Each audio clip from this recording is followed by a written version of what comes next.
আমি আর মমতাকে ভালোবাসি না, মমতাকে ঘৃণা করি। হেডিউ আমার মারধর করলো, করার পরে আমি রাজু ভাইকে বললাম, রবুল ভাইকে বললাম, রবুল ভাই এটা আমার খুব মারধর করে, তা তুমি কি বলবে? বলে দেখ ওদের এখন জোর আছে, ওরা মারধর করতেই পারে। শোনো বলি শোনো গ্রামবাসী ভাই, আইসেফকে চিনতে গেলে দুনিয়াটা চাই।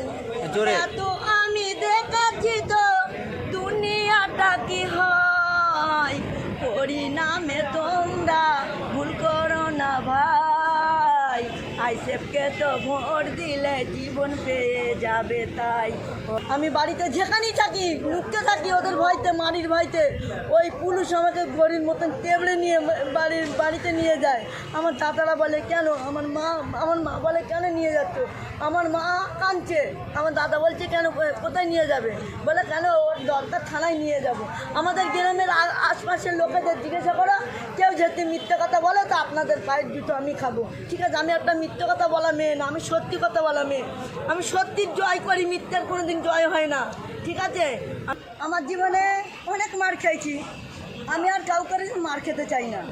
আমি এখন কি মনে করেছি কোন ডালটা ধরবো, আমি আল্লাহর কাছে বলি আল্লাহ আমাকে একটা ডাল ধরা। আল্লাহ আমাকে একটা ডাল ধরে দিয়েছে। কাকে? আব্বাস ভাইজানকে। আমি আব্বাস ভাইকে, বড় ভাইজান যখন আমাদের খিলকাপুরে, পশ্চিম খিলকাপুরে যাই, ভাইজান আমাদের ওখানে সংগঠন করে।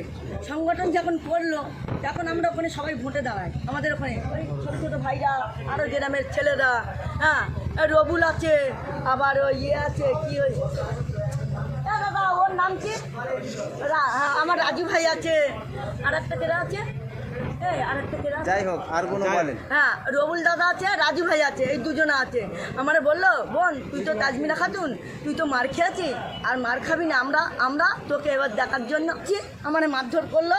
করার পরে আমি রাজু ভাইকে বললাম, রবুল ভাইকে বললাম, রবুল ভাই এটা আমার খুব মারধর করে, তা তুমি কি বলবে? বলে দেখ ওদের এখন জোর আছে, ওরা মারধর করতেই পারে, তুই কিছু মনে করিস না, একবার গরির মতন ঠেঙিয়েছি, কিছু মনে করে।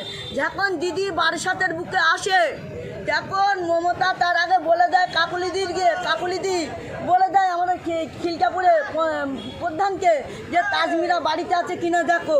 আমি ভয়টা কাউকে করি না, আমি আল্লাহর ছাড়া কাউকে করি না। খুব মার খেয়েছি আর মার খেতে পারবো না, এখন আইসেফ করছি। আল্লাহ এইতে মেসকে রাখো, ইতি ভেসতে নজিব করবে, ইতি জান্নাতবাসী হবো। তোমরা বেশি লাইভ করো না। হ্যাঁ নওশাদ ভাই বলেছে আপনার সঙ্গে, আমার ভাইজান আমার একটা হাত মিলালো, ভাইজান দিল। আচ্ছা আপনি যে বললেন আর মার খেতে চায় না, কিন্তু আইএসএফ করলে যদি শাসক দল আবার আপনাকে থানায় নিয়ে চলে যায়? হ্যাঁ মমতা আসলে থানায় নিয়ে যাবে, বারাসাতের বুকে আসলে কদমগাছি। তো থানায় নিয়ে যায় না, মমতা চামচাদের বলে দেয়, ও চামচালাই তো করে। ওর যে শিষ্যরা যে চামচাদের বলে ওই মেয়েটাকে ধরে রাখো। আপনি তাদেরকে দোষারোপ করছেন? হ্যাঁ তাদেরই তো করবে, তারাই তো নিয়ে যায়। তাহলে কাকুলিদি বলে কেন একটা মেয়ের ওপরে মমতা কেন ভয় করে? আমি এই প্রশ্ন চাই। আমি তো একটা মেয়ে, তাহলে একটা মেয়েকে কেন ভয় করে? উনি একটা মেয়েকে কেন ভয় করে? আপনি আইএসএফকে কেন ভালোবাসেন? আমি আইএসএফকে কেন ভালোবাসি? আইএসএফ আমি প্রথম করেছি ওই জন্য, প্রথম করে মার খেয়েছি তো ওই জন্য।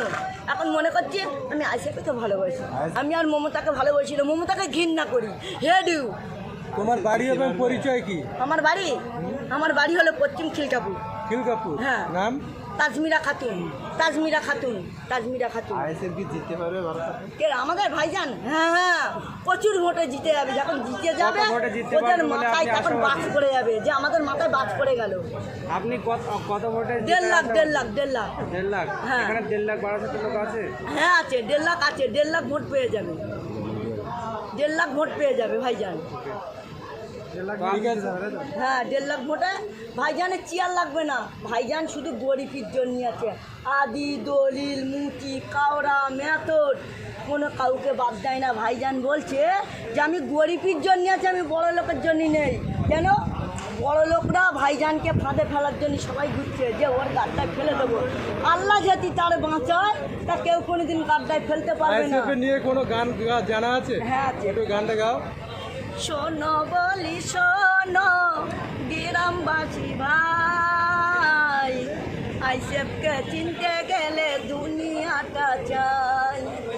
তো আমি দেখাচ্ছি তো দুনিয়াটা কি হয়, পরিণামে তোমরা ভুল করো না আইসেফকে তো ভোট দিলে জীবন পেয়ে যাবে তাই ও গো শোনো ভাইজান আমার, ও গো আমার বড় ভাইজান তুমি কি আমাদের দিয়েছ, আল্লাহ আমাদের হেফাজতে কত দানে পরিণাম হলো, আল্লাহ তুমি দেখো, আল্লাহ তুমি দেখো।